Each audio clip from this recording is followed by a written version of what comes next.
এখন আমরা জানবো লাতে কফি কিভাবে তৈরি হয়। জনপ্রিয় লাতে কফি। লাতে কফি হচ্ছে আপনার স্টিম মিল্ক ও এসপ্রেসো দ্বারা তৈরি হয়। তো আমাদের জানতে হবে রেশিওটা। রেশিও হচ্ছে আমি 3টা ভাগে ভাগ করা হবে। 30 ml এসপ্রেসো থাকবে একটা লাতে কফিতে, 30 ml বা 60 ml। দেন মিল্কের পরিমাণ থাকবে 180 ml, আর 1 থেকে 2 সেমি থাকবে ফোম। লাথের পার্সেন্ট হচ্ছে কত পার্সেন্ট ফোম থাকবে। লাথের পার্সেন্ট 20% ফোম থাকবে। কেউ যদি কখনো জিজ্ঞেস করে লাথেতে কতটুকু ফোম থাকবে, তখন আপনি বলতে পারেন 20% ফোম থাকবে। যদি আপনাকে কেউ জিজ্ঞেস করতে পারে একটা লাতে ক্যাফিয়ান কত, লাথেতে কতটুকু ক্যাফিয়ান থাকে, যদি আপনি সিঙ্গেল শট ব্যবহার করেন তাহলে আপনার 70 থেকে 80 ভিতরে ক্যাফিয়ান থাকবে। যদি আপনি ডাবল শট ব্যবহার করেন তাহলে সেক্ষেত্রে তার দ্বিগুণ হবে।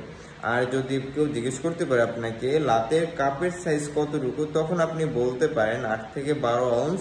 লাতে একটা মিল্ক কফি সেক্ষেত্রে অনেক বড় হয়, রেশিও আপনি বড় দিতে পারবেন, কাপ সেক্ষেত্রে আরো বড় হতে পারে। রেশিও যদি আপনি ব্যবহার করেন লাতে অনেক বড় করা যায় লাতে একটা মিল্ক কফি। তো আমার লাতে বানাতে কি কি লাগতেছে, এসপ্রেসো লাগতেছে 30 ml বা 60 ml, মিল্ক লাগতেছে। মিল্ক হচ্ছে আপনার যতটুকু কাপ হবে ততটুকু আপনি মিল্ক নেবেন, ততটুকু বলতে আপনার কাপ অনুযায়ী আপনি মিল্কটা নেবেন। কিন্তু ফোম হবে 20% ফোম। আর লাতের কাপ হচ্ছে সর্বনিম্ন হচ্ছে 240 ml কাপ, যেটা হচ্ছে 12 আউন্সের।